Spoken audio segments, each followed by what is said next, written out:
Hello guys, welcome back to my channel. आज हम जो टॉपिक डिस्कस करने वाले हैं वो है किंगडम एनिमेलिया की बेसिस ऑफ क्लासिफिकेशन क्या है। मतलब किंगडम एनिमेलिया में जो भी ऑर्गेनिजम्स आते हैं हम उन्हें किस बेसिस पे क्लासिफाई करते हैं। तो सबसे पहले जिन लोगों को नहीं पता किंगडम एनिमेलिया कहाँ से आया, kingdom Animalia 5 kingdom classification by R H. Whittaker का 5th किंगडम है। आर.एच. विटेकर ने 5 किंगडम क्लासिफिकेशन दी थी, जिसमें जो फर्स्ट किंगडम था वो था kingdom Monera, kingdom protista, kingdom fungi, kingdom Plantae and kingdom animalia. These were the 5 kingdoms which were given by R.H. Whittaker. तो यहाँ पे R.H. Whittaker ये थे, इन्होंने ये 5 किंगडम क्लासिफिकेशन दी थी, जिसमें जो 5th किंगडम था वो था किंगडम एनिमेलिया। किंगडम एनिमेलिया के अंदर जो ऑर्गेनिजम्स आते हैं उनको किस बेसिस पे डिवाइड करते हैं आज हम वो पढ़ने वाले हैं। तो सबसे पहले कौन कौन से बेसिस हैं। फर्स्ट बेसिस है लेवल ऑफ ऑर्गेनाइजेशन, मतलब कि सेलुलर लेवल है, टिश्यू लेवल है या ऑर्गन लेवल है। सेकेंड आता है बॉडी सिमेट्री कैसी होती है। थर्ड इज जर्म लेयर, जिसको एम्ब्रियोनिक लेयर भी बोलते हैं। फोर्थ इज बॉडी कैविटी और सीलोम।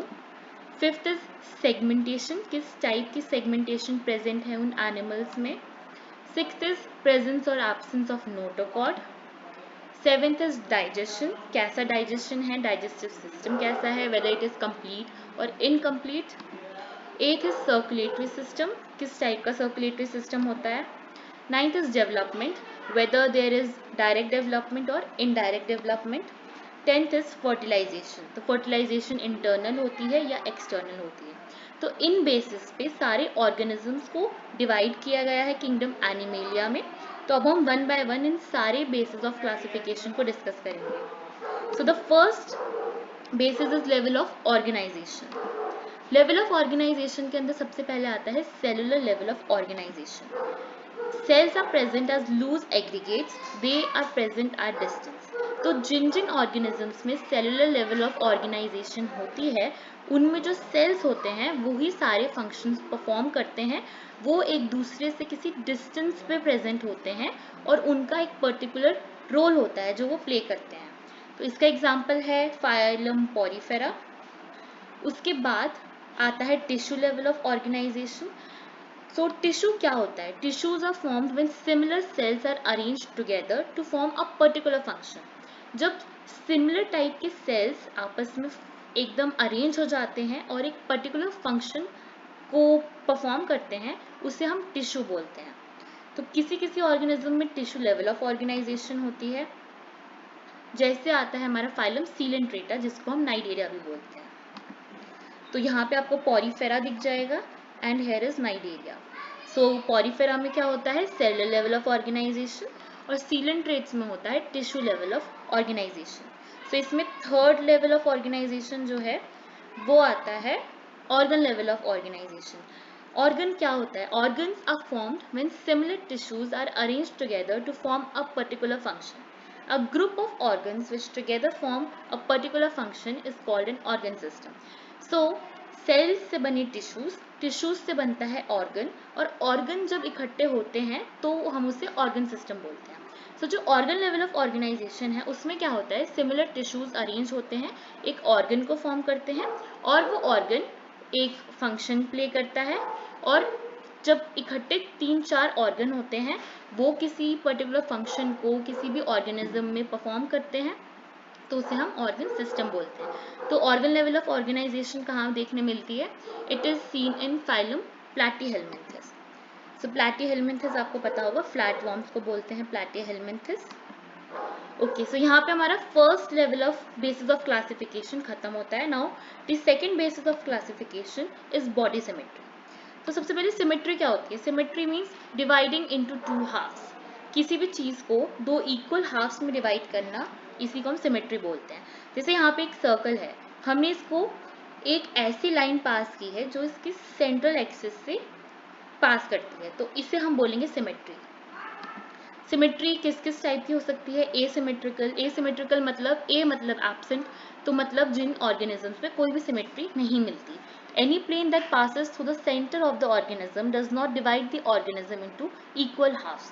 मतलब कि अगर कुछ कुछ ऐसे ऑर्गेनिजम्स होते हैं जिनमें कोई भी सिमेट्री नहीं मिलती, जैसे एग्जाम्पल के लिए फाइलम पॉरीफेरा। पॉरीफेरा में कोई सिमेट्री देखने के लिए नहीं मिलती, ऐसी कोई भी लाइन नहीं है जो उस ऑर्गेनिज्म के सेंटर से पास होगी तो वो उस ऑर्गेनिज्म को दो इक्वल पार्ट्स में डिवाइड कर सके। सो सेकंड होता है रेडियल सिमेट्री। रेडियल सिमेट्री मतलब है any plane that passes through the central axis of the body divides the organism into two identical halves। मतलब कि अगर एक ऐसे भी ऑर्गेनिजम्स होते हैं जिनके बॉडी पे अगर हम किसी भी प्लेन से एक लाइन पास करेंगे जो उसके सेंट्रल एक्सिस से टच होकर जाएगा तो ही वो ऑर्गेनिज्म दो इक्वल पार्ट्स में डिवाइड हो जाएगा। जैसे एग्जाम्पल के लिए यहाँ पे स्टारफिश है, अगर हम इसे किसी भी प्लेन से काट रहे हैं पूरी बॉडी दो इक्वल पार्ट्स में डिवाइड हो रही है। सो इसका एग्जाम्पल है phylum Echinodermata. Okay, so the third type of symmetry is bilateral symmetry. So bilateral symmetry क्या होती है कि सिर्फ एक ही प्लेन होगा जिस प्लेन पे से हम ऑर्गेनिज्म को डिवाइड करेंगे तो हमें दो इक्वल हाफ्स मिलेंगे, वरना नहीं। जैसे कि यहाँ पे आप देख सकते हैं ह्यूमन बॉडी है, इसको अगर हम सिर्फ इसी तरह से बीच में से डिवाइड करेंगे तो ही ऑर्गेनिज्म की बॉडी दो इक्वल पार्ट्स में डिवाइड हो सकती है और किसी प्लेन से नहीं हो सकती। सो जो एसिमेट्रिकल है यहाँ पे आप देख सकते हो, उसका एग्जांपल अमीबा है। अमीबा की बॉडी इतनी इरेगुलर शेप की होती है कि उसे हम इक्वली डिवाइड नहीं कर सकते किसी भी प्लेन से। रेडियल सिमेट्री में यहाँ पे एग्जांपल स्टारफिश का दिया है, किसी भी प्लेन से आप काटो आपको दो इक्वल हाफ्स मिल जाएंगे। एंड बाइलेटरल सिमेट्री में ह्यूमन बॉडी आ जाती है। अगर हम इन्हें in terms of kingdom animalia देखेंगे तो यहाँ पे एग्जांपल आपको मिलेगा एसिमेट्रिकल ऑर्गेनिजम्स में पॉरीफेरा, रेडियल सिमेट्री में इकाइनोडर्माटा एंड बाइलेटरल सिमेट्री में आ जाता है फाइलम एनिलिडा, जिसमें आ जाते हैं सारे वॉर्म्स। उसके बाद आता है आपका ऑर्थ्रोपोडा जिसमें सारे इंसेक्ट्स आ जाते हैं। सो यहाँ पे सेकेंड बेसिस खत्म होता है। अब हम मूव करते हैं थर्ड बेसिस पे जो कि है जर्म लेयर्स। सो जर्म लेयर्स के नंबर पे भी डिपेंड करता है, जैसे कि जर्म लेयर के नंबर पे हम ऑर्गेनिज्म को दो टाइप में डिवाइड कर सकते हैं, या तो वो ऑर्गेनिज्म हो सकता है डिप्लोब्लास्टिक या हो सकता है ट्रिप्लोब्लास्टिक। सो डिप्लोब्लास्टिक ऑर्गेनिज्म का मतलब क्या होता है कि उसमें जो तीन जर्म लेयर्स होती हैं वो प्रेजेंट नहीं होती हैं, उसमें सिर्फ एंडोडर्म प्रेजेंट होती है और एक्टोडर्म प्रेजेंट होती है। सो जो सबसे अंदर वाली जो लेयर होती है उसे हम एंडोडर्म बोलते हैं, जो बीच वाली लेयर होती है वो यहाँ पे प्रेजेंट नहीं होती। बीच वाली लेयर मेसोडर्म होती है जो कि डिप्लोब्लास्टिक ऑर्गेनिज्म से प्रेजेंट नहीं होती, और उससे बाहर वाली लेयर होती है उसे हम एक्टोडर्म बोलते हैं। सो डिप्लोब्लास्टिक ऑर्गेनिजम्स में मेसोडर्म नहीं होती, सिर्फ एंडोडर्म और एक्टोडर्म होती है। और फिर आ जाता है ट्रिप्लोब्लास्टिक ऑर्गेनिजम्स। ट्रिप्लोब्लास्टिक ऑर्गेनिजम्स में एंडोडर्म भी होती है, मेसोडर्म भी होती है और एक्टोडर्म भी होती है। सो ये तीनों जर्म लेयर्स प्रेजेंट होती है, इसीलिए हम इन ऑर्गेनिजम्स को ट्रिप्लोब्लास्टिक बोलते हैं। So based on the number of germ cells animals can be diploblastic और triploblastic. Now the fourth basis of classification is coelom. So coelom क्या होता है? Coelom is a fluid filled body cavity which is present between the body wall and the gut wall lined by mesoderm. So based on the presence or absence of coelom, animals can be acoelomate. A मतलब absence, so ऐसे organisms जिनमें coelom नहीं होता है उन्हें हम acoelomates बोलते हैं। Example platyhelminthes। फिर आता है pseudocoelomate। pseudocoelomate मतलब क्या होता है? pseudo मतलब कि half, तो उन वो ऑर्गेनिजम्स जिनमें फॉल्स सीलोम प्रेजेंट होता है। फॉल्स सीलोम्स मतलब मेसोडर्म तो प्रेजेंट होता है लेकिन वो पैचेस में प्रेजेंट होता है, तो इसीलिए हम इसको बोलते हैं स्यूडोसीलोमेट, मतलब उनमें फॉल्स सीलोम है, पूरा मेसोडर्म प्रेजेंट नहीं है। तो इसका एग्जाम्पल आ जाता है नेमाटोड्स। फिर आता है आपका सीलोमेट। सीलोमेट्स कौन होते हैं? जिनमें ट्रू सीलोम होता है, true body cavity lined by mesoderm होती है, उसे हम बोलते हैं सीलोमेट। सो इसका एग्जाम्पल है फाइलम एनिलिडा। सो सीलोम के बाद जो हमारी नेक्स्ट बेसिस ऑफ क्लासिफिकेशन है वो है सेगमेंटेशन। सेगमेंटेशन मतलब क्या होता है? सेगमेंटेशन मतलब होता है किसी भी ऑर्गेनिज्म की बॉडी को हम सेगमेंट्स में डिवाइड कर दें तो उसको हम बोलते हैं सेगमेंटेशन। तो यहाँ पे सेगमेंटेशन 3 टाइप्स की हो सकती हैं। इंटरनल सेगमेंटेशन जो कॉर्डेट्स में मिलती है देखने को, एक्सटर्नल सेगमेंटेशन जो ऑर्थ्रोपोडा में होती है, इंसेक्ट्स में होती है, और ऐसे भी ऑर्गेनिजम्स होते हैं जिनमें बोथ इंटरनल और एक्सटर्नल सेगमेंटेशन देखने मिल जाती है, जैसे फाइलम एनालिडा। और यहाँ पे जो हर ऑर्गन्स होते हैं वो हर सेगमेंट में मिलते हैं, तो इसको हम मेटामेरिज्म बोलते हैं। सो नेक्स्ट पे चलते हैं। यहाँ पे आप देख सकते हैं एनालिडा में both internal and external segmentation आपको देखने मिल जाएगी। ऑर्थ्रोपोडा में सिर्फ एक्सटर्नल सेगमेंटेशन होती है, और जो कॉर्डेट्स हैं उनके जो एम्ब्रियो होते हैं कॉर्डेट्स के, उनमें इंटरनल सेगमेंटेशन देखने मिलती है। सो फिर हम चलते हैं नोटोकॉर्ड पे। नोटोकॉर्ड क्या होता है? Notochord is a मेसोडर्मली derived rod like elastic structure formed on the dorsal side during embryonic development in some animals. So notochord क्या होता है? वो एक mesodermally originated rod like structure होता है, जो कि एक elastic structure होता है, जो कि किसी किसी एनिमल में फॉर्म होता है ड्यूरिंग एम्ब्रियोनिक डेवलपमेंट, और वो बॉडी की डॉर्सल साइड में प्रेजेंट होता है। डॉर्सल साइड आप ले सकते हैं, पीछे वाली साइड पे प्रेजेंट होता है। सो इस बेसिस पे अच्छा, इसका फंक्शन क्या होता है? नोटोकॉर्ड का फंक्शन होता है it provide support and structure to the body. अब नोटोकॉर्ड की प्रेजेंस और एब्सेंस पे भी हम ऑर्गेनिज्म को डिवाइड कर सकते हैं एनिमेलिया किंगडम के अंदर।